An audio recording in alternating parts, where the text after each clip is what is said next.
Nous analysons des cas complexes et intéressants dans le laminage des cils. Bonjour à tous, je m'appelle Vlada et aujourd'hui, dans cette vidéo, nous allons examiner ensemble quelques cas intéressants tirés de ma pratique. Les premiers cils sont des cils qui poussent vers le bas et qui sont assez courts. Ces cils, justement parce qu'ils sont courts, sont beaucoup plus difficiles à travailler que, par exemple, des cils qui poussent vers le bas mais qui sont longs. Parce qu'avec des cils longs, il y a plus de points d'adhérence.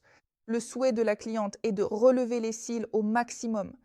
Et d'abord, je vais vous montrer une réalisation ratée de la procédure sur ce type de cils.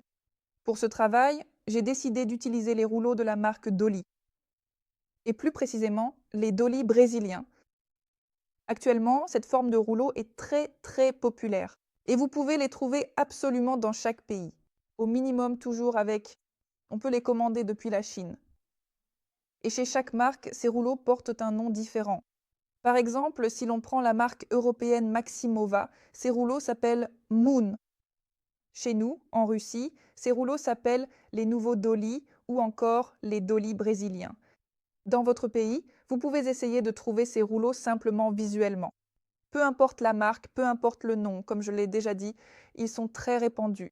Ce sont des rouleaux qui ont la forme des anciens modèles classiques. Dolly Lashes, mais faits d'un silicone plus doux, plus agréable et plus confortable. Quelle est la particularité de ces rouleaux? Ils existent, d'une part, en différentes tailles, mais aussi avec différents volumes pour chaque taille. Par exemple, avec les rouleaux classiques, en général, comment cela se passe-t-il? Il y a les tailles S, M, L, n'est-ce pas? Mais pour ces rouleaux, il y a la taille S et la taille S+, la taille M et la taille M+, et ainsi de suite. En quoi sont-ils différents? La taille S est très plate, tandis que la taille S+ a plus de volume. Autrement dit, on peut dire que ces deux tailles de coussinets différentes peuvent parfaitement convenir au même type de cils, tandis que la taille S offre simplement un effet lifting, beaucoup plus intense et prononcé. L'effet est un recourbement plus plat, tandis que la taille S+ est plus arrondie, c'est-à-dire une forme plus naturellement courbée. C'est pourquoi, en réalité, j'aime beaucoup ces rouleaux, on peut les adapter à différentes situations. On peut expérimenter. Pour travailler avec ces cils, j'ai décidé de choisir la taille M+. Et cela a été une grosse erreur. La taille avec le plus est plus volumineuse. Pourquoi ai-je décidé de prendre précisément celle-ci?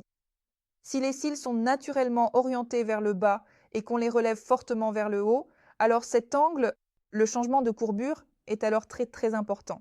Lorsque viendra la phase de renouvellement des cils, certains de nos cils seront très fortement relevés vers le haut. D'autres cils, en revanche, commenceront déjà à pointer vers le bas. En toute honnêteté, je dois dire qu'ici, j'ai simplement eu peur que cela cause de l'inconfort à la cliente. Voilà cette étape de renouvellement des cils. C'est pourquoi j'ai choisi un rouleau un peu plus volumineux, plus arrondi, afin d'adoucir ce renouvellement. Parce que si l'on fait une courbure un peu plus naturelle, moins orientée vers le haut, moins lifting, et on peut dire. Alors, l'étape de renouvellement se passe confortablement. Mais ça a été ma grosse erreur. La cliente était très exigeante. Et bien sûr, elle m'a tout de suite dit que ce n'était pas du tout ce qu'elle voulait. Regardons ensemble le résultat. En somme, la cliente n'a pas aimé ce travail. Voyons maintenant une réalisation réussie de ce travail. Quel résultat recherchons-nous? Tout d'abord, la courbure des cils doit être très prononcée. C'est-à-dire qu'il doit vraiment y avoir un bon lifting, un effet éclatant. Deuxièmement, nous devons travailler absolument chaque cil. Pour ce travail, j'ai utilisé les mêmes rouleaux Dolly, mais cette fois sans le plus, donc sans volume. Une version plus plate du rouleau, et cette fois, c'était la bonne option. Grâce à cela, la courbure des cils a été très prononcée, exactement comme le souhaitait la cliente. Mais là, une autre situation s'est présentée. La cliente examine absolument chacun de ses cils. Chez presque tout le monde, en plus de la rangée principale de cils, il y a aussi des cils surnuméraires. C'est-à-dire que ce sont des cils qui poussent là où ils ne devraient pas. Ils poussent directement sur la paupière. Et le point important, c'est que lors de la procédure de lamination des cils, nous ne pouvons pas les inclure parce que nous avons la rangée principale de cils, n'est-ce pas? C'est là que nous plaçons le rouleau. Mais si un cil pousse, par exemple, ici, donc très loin, nous ne pouvons pas le laminer séparément parce que même si nous plaçons le rouleau correctement par rapport à toute la rangée de cils, il arrive que le rouleau appuie directement sur ce cil et souvent nous le recouvrons tout simplement. Et on ne le voit pas du tout, ou bien il peut y avoir juste une petite pointe qui dépasse. Et même si on la prend sur le rouleau et qu'on essaie aussi de la laminer, vous comprenez, ici, le cil restera droit, et là, il y aura juste une petite pointe qui va simplement se recourber de façon incorrecte. Et dans une autre situation, si nous plaçons le rouleau correctement par rapport à ce cil surnuméraire, alors toute la rangée principale de cils sera mal relevée, mal laminée. Parce que le rouleau sera placé ici, alors que nos cils sont là. C'est-à-dire qu'il y aura ce grand espace. Cela ne permettra pas de relever correctement les cils. Presque tout le monde a de tels cils, et normalement, s'il y en a jusqu'à 10 en tant que technicienne, nous les isolons simplement, nous les recouvrons et nous ne les incluons pas dans la procédure. Comme nous pouvons le voir, toute la rangée principale de cils a été très bien et correctement relevée. Mais si nous regardons de plus près, là derrière les cils principaux, il y a des cils droits. Et nous nous souvenons que notre cliente regarde dans les deux sens et évalue chaque cil. Bien sûr, cela ne lui ont pas plu. Regardez, il y a encore une difficulté ici. Parfois, les cils principaux sont tellement épais qu'ils couvrent bien. Ce sont ces cils supplémentaires qui poussent quelque part sur la paupière. Et en fait, la personne se regarde dans le miroir et ne voit même pas certains de ces cils en trop. Ici, malheureusement, nous n'avons pas assez de densité de cils pour cacher ces cils supplémentaires. Et bien sûr, je suis d'accord que ces cils supplémentaires sautent vraiment aux yeux. Mais malheureusement, on ne peut rien y faire. Ou alors faire une autre séance de lamination des cils pour 2 ou 3 cils, ce qui en principe est possible. Certains professionnels les coupent ou les arrachent. C'est vraiment, bien sûr, horrible. Je suis contre cela, mais en théorie, si la cliente demande de couper ou d'enlever, alors bon, pourquoi pas. Voilà une histoire qui en réalité nous enseigne qu'il est très important d'identifier correctement le besoin. Il y a des clientes qui viennent simplement pour la procédure et c'est du genre relevez-moi les cils, peu importe comment, oui. Mais il y a aussi des clientes qui viennent avec une idée très précise du résultat qu'elles veulent obtenir. Et donc si vous comprenez que c'est justement ce type de cliente, il est très important de vraiment comprendre ce que la cliente souhaite. Ici, en réalité, on pouvait tout de suite comprendre que la cliente voulait un effet waouh, elle voulait une courbure très marquée immédiatement. Et donc, le fait que j'ai d'abord choisi un rouleau avec un plus, oui, plus volumineux, c'était bien sûr une erreur.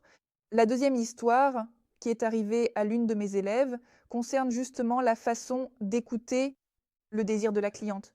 Regardons les cils avant la procédure. Ici aussi, nous avons des cils droits, voire poussant vers le bas, sans aucune courbure naturelle, et la longueur des cils est également faible. En réalité, les cils de départ sont très similaires dans la première histoire comme dans la seconde. C'est le travail de mon élève qui m'a écrit Vlada. J'ai réalisé la procédure, j'ai effectué le rehaussement. Tout semble parfait, mais la cliente n'aime pas le résultat et elle demande de recommencer. Et moi, je ne comprends pas ce qu'il y a à refaire ici. Ce sont les photos que la cliente de mon élève a envoyées une semaine après le rehaussement. Une semaine s'est déjà écoulée. Attention, d'accord? Voyons ce que nous voyons ici. Je vois ici un excellent, très bon résultat. Oui, on peut chipoter un peu sur certains cils qui partent légèrement sur le côté, mais nous comprenons que cela fait une semaine après le rehaussement. Tout simplement, la cliente a pu se frotter les yeux et voilà que les cils partent déjà un peu sur le côté. Donc je pense que si on les brossait, ce serait parfait. Oui, et en réalité, la réclamation de la cliente, en quelque sorte, ne concerne pas du tout ces cils qui partent un peu de côté, mais bien la courbure elle-même. Le client est tout de même revenu voir mon étudiant pour une nouvelle correction. Et maintenant, pour poursuivre, voici les propos de mon élève. Nous avons répété l'opération sur un rouleau très plat, le rouleau Dolly S. Le résultat n'a pratiquement pas changé car regardez le rouleau que mon élève a utilisé pour refaire ce travail. Sur une surface très plate, ce qui donne un très bon effet de levage, est fait. Et nous avons déjà un bon ascenseur. Eh bien, c'est-à-dire encore plus fort pour relever les cils quelque part, je ne sais pas où, et c'est précisément dans cette nouvelle version que résidait la réponse Parce que la cliente avait dit qu'elle voulait des cils recourbés, mais que ces cils ressemblaient, selon ses propres termes, à des bâtons qui dépassaient. Et là, honnêtement, j'ai compris, parce que la cliente n'avait pas besoin d'un effet liftant. Elle voulait précisément une petite boucle arrondie, c'est-à-dire vraiment ce petit mouvement hop. Et une telle petite boucle pour que les cils soient bien arrondis. Comment fallait-il travailler ici? Il fallait prendre des rouleaux ronds, par exemple les rouleaux ronds Inlay. Par exemple, les faux cils ronds MIA Pro Lashes. Taille conforme. Il y aurait peut-être une taille S ou une taille M ici. Et donner à la cliente exactement la boucle souhaitée. Rond, autrement dit, mon élève a obtenu un très bon résultat et la plupart des clients seraient satisfaits d'un tel résultat. Mais la fille voulait autre chose, la fille voulait boucle. C'est donc une autre histoire qui nous rappelle à quel point il est important d'identifier correctement le souhait du client. Cela peut s'avérer être une tâche vraiment très difficile et complexe en réalité, car les clients ne parviennent pas toujours à expliquer de manière claire la nature précise de ce qu'ils recherchent exactement. Et c'est tout à fait normal, car les clients ne sont pas des professionnels, ils ne peuvent pas vous dire « je veux sur un rouleau rond, j'ai besoin d'une boucle arrondie ». C'est à nous de mener l'entretien et de recueillir cette information. L'histoire suivante concerne mon modèle régulier, qui en réalité émet absolument tous les résultats. Avec cette fille, nous avons réalisé un assez grand nombre de procédures. Je l'ai beaucoup filmée, prise en photo, et j'ai toujours travaillé avec différents rouleaux, différents matériaux, et j'utilisais différentes techniques. On peut donc dire que tous mes travaux étaient avec elle, tout se passait bien, elle aimait toujours tout, elle revenait toujours. Mais à travers cet exemple de travail, je veux vous montrer comment on peut révéler différemment le potentiel des cils. Regardons ensemble la base de départ. Les techniciennes expérimentées savent déjà que les cils roux présentent certaines difficultés. En effet, par leur structure, les cheveux roux sont très denses. Et, disons-le ainsi, il faut travailler ces cils avec une technique particulière pour qu'ils se soulèvent bien. C'est-à-dire que les produits de lamination agissent assez mal et lentement sur ces cils. Regardons ensemble le premier travail. Ici, je réalise la procédure avec la technique la plus classique. Je commence par poser les cils sur le rouleau, mais ici, disons-le ainsi, ma première petite erreur a été d'utiliser une colle en gel. Avec la colle en gel, il est souvent plus pratique de faire la pose, mais le détail à noter, c'est qu'elle ralentit un peu l'action du premier produit. Selon la marque, disons-le ainsi, ce ralentissement peut varier. Certaines marques ralentissent à peine l'action du premier produit, tandis que d'autres créent un film très dense et huileux à travers lequel le premier produit pénètre très difficilement.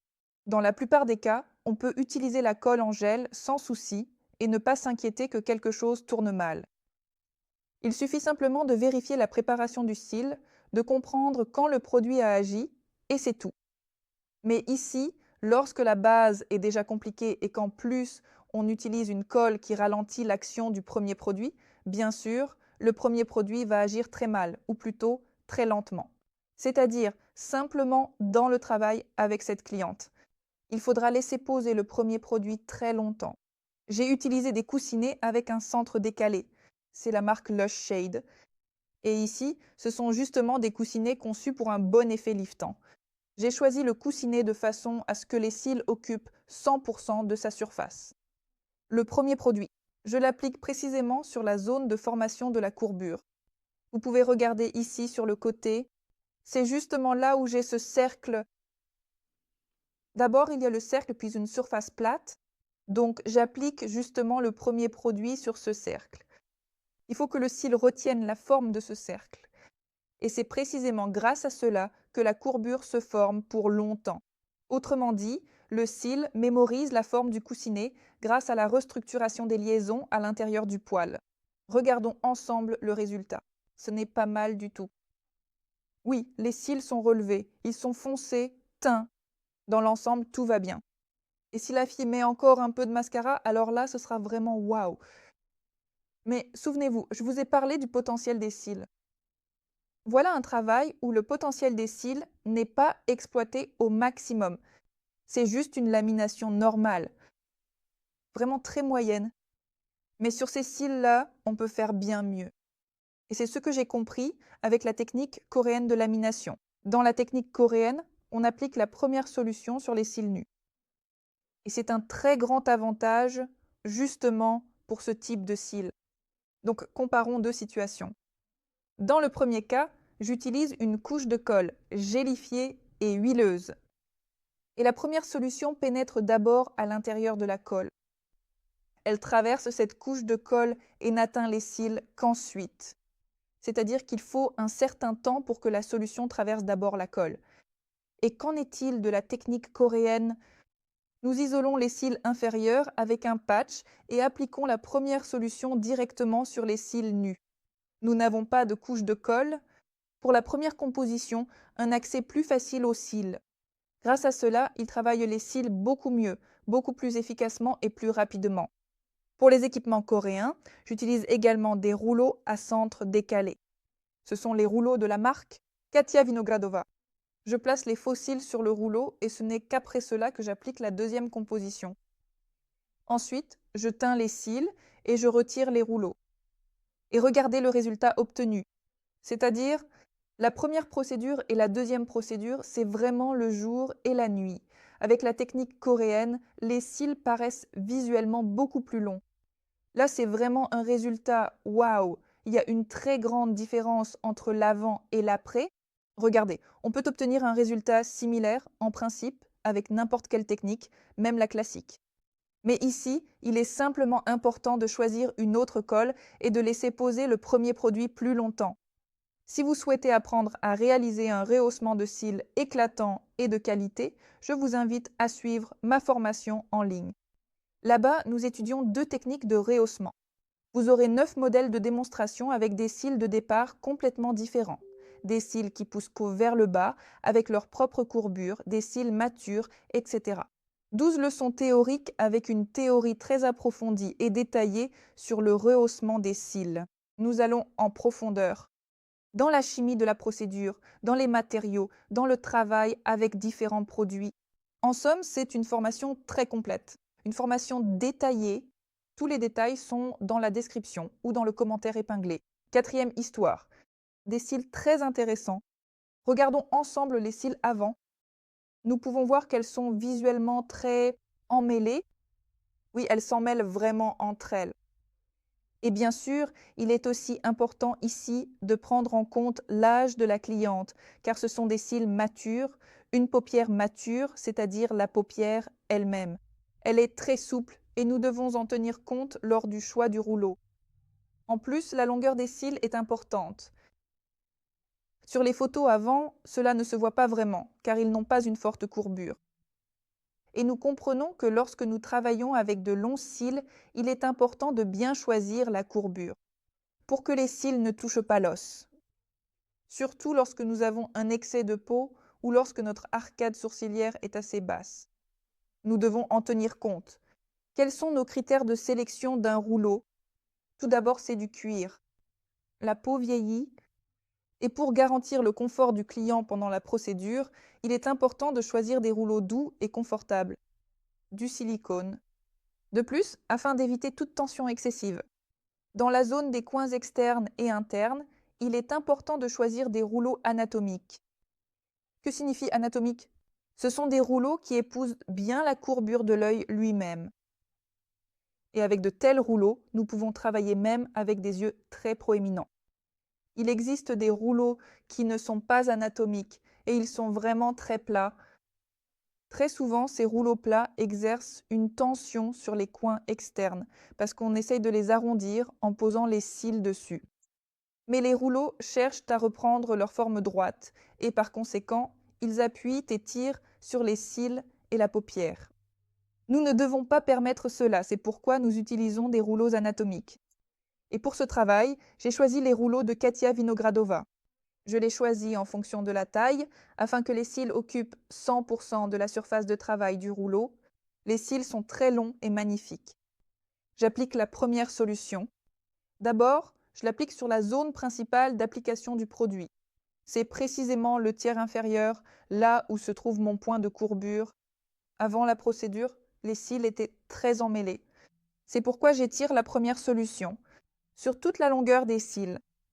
Donc, encore une fois, j'ai une zone principale d'application du produit et là, par exemple, je laisse poser 10 minutes. Ensuite, pendant 1 à 2 minutes, j'étire la solution sur tous les cils afin de les lisser un peu. Ensuite, je retire la première solution des cils et j'applique la deuxième solution. La deuxième solution. Elle doit être appliquée là où la première l'a été et la première solution, je l'ai appliquée sur tous les cils. C'est pourquoi j'applique la deuxième solution partout, des racines jusqu'aux pointes. Ensuite, on passe à la coloration des cils. Et enfin, je retire les rouleaux. Et regardez simplement le résultat éclatant que nous obtenons grâce au fait que nous avons étiré la première solution, les cils sont devenus comme des petites cordes, très allongées. Et maintenant, regardez le avant et après la procédure et avant la procédure. Nous n'aurions même pas pu imaginer que la cliente avait des cils aussi longs et magnifiques. Merci d'avoir regardé. Écrivez en commentaire les situations difficiles auxquelles vous avez été confrontés et je répondrai à vos commentaires et si besoin, je donnerai des conseils ou des recommandations, que ce soit sur la technique de travail ou la communication avec le client. Écrivez-moi, je serai ravie d'entendre vos histoires.